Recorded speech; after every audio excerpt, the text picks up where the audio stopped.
Have you heard of Jimmy fucking Crute? Damn. I'm not Jimmy Crute. But he's fighting this weekend against Misha Cirkunov, so let's talk about it. He's a fucking...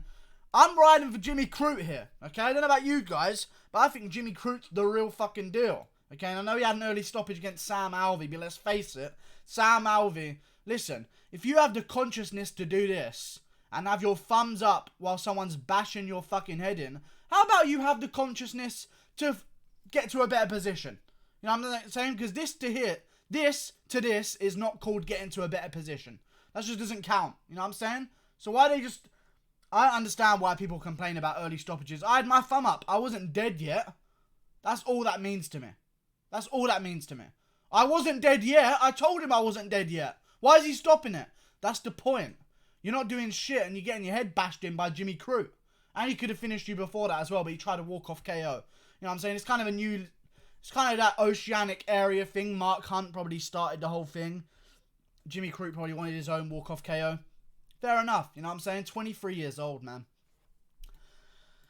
23 years old. He is 3 years older than me, and I could never imagine doing anything like that, ever. Like, fuck this guy. 10-0, destroying everyone. Just beat Sam Alvey. Before that, he beat Paul Craig, destroyed him as well, but that one was a little bit tougher. He kind of gassed, but then to submit Paul Craig, I mean, there's a lot of ways to beat Paul Craig. The best way is to test that chin of his because it's suspect, alright? But one of the ways you don't do it is by submitting him. Jimmy Crute did just that. I'm going for Jimmy Crute here, man. Also, Misha Cirkunov to be coming up against a power puncher in Jimmy Crute that has good takedown defense. Very strong guy at light heavyweight. I don't like it for him.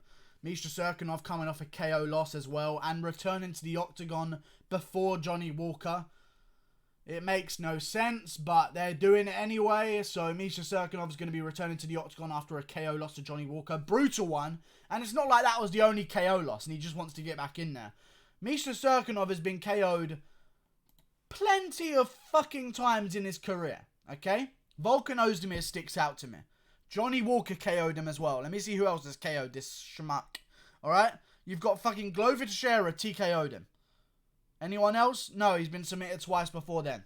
I just think Jimmy Crute's going to deal with him, to be honest with you guys. I've seen a lot from Misha Cirkunov. I feel like he can get the... He gets the jump on a lot of guys. You know what I'm saying? He gets the jump on them and he can get them to the ground and he can end up in a quick submission. I feel like with Jimmy Crute, he's going to be switched on straight away, throwing heat.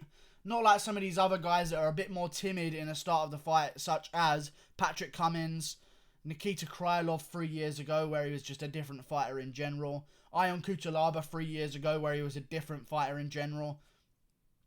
This could be the case of Misha Cirkunov catching a guy before their prime and taking advantage of them, which I do worry about, but I am on Jimmy Crute's team here. I think he's going to get the job done by KO in the first round. I really do. He hits too damn hard, guys. He hits very hard. He also doesn't cut a lot of weight at all. Like, he's not the biggest guy for light heavyweight whatsoever. He's kind of just got big features. You know what I'm saying? So he's not tall, and he's not wide, or particularly wide in general. He's just, like, got a big fucking head. Like, the guy on Grange TV, that guy, Fabricio Heter, on Grange TV, said he's a giant dwarf. And that's exactly what he looks like. Massive head for his body, massive hands, short limbs, but he does damage with them. The giant dwarf.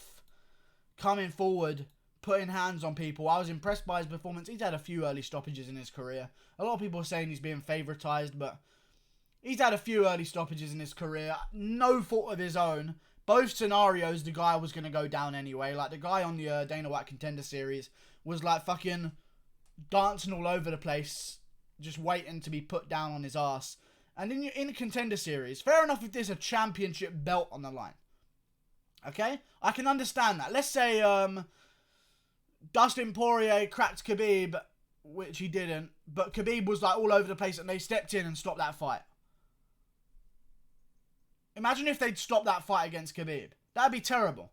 If he was wobbling, just say Khabib was wobbling all over the place into the cage and stopped it, he'd be robbed.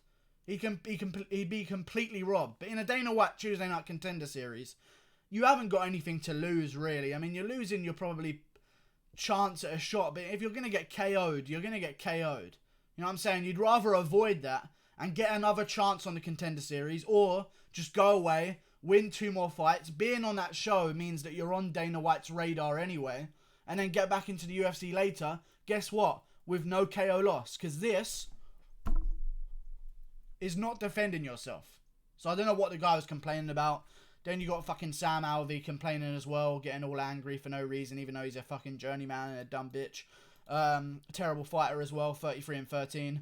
Lost 3 in a row, shouldn't even be in the UFC, but I'm willing to let it slide. Jimmy Crute is the real deal. I think he gets the job done. Good combos. I don't think he's going to be throwing as many leg kicks against Misha Cirkunov, but I feel like he's going to go in there, take advantage of a Misha Cirkunov coming off a KO loss, remember, in the first round, and piece him up and finish him. Jimmy Crute, I'm rooting for him. Light heavyweight needs contenders, and this is the next one up. Johnny Walker passed the test. Alexander Rakic passed the test. Nikita Krylov passed the test, and we'll see if he does on this night as well. Who else has just passed the test in light heavyweight? Dominic Reyes has been somewhat passed in tests. Not quite against Ozdemir, but I guess his hand got raised, so that means he won. Jimmy Crute's up next. We need life in the division. Jimmy Crute's that life. Have you heard about him? Click that button there. Like and subscribe. Thanks for watching.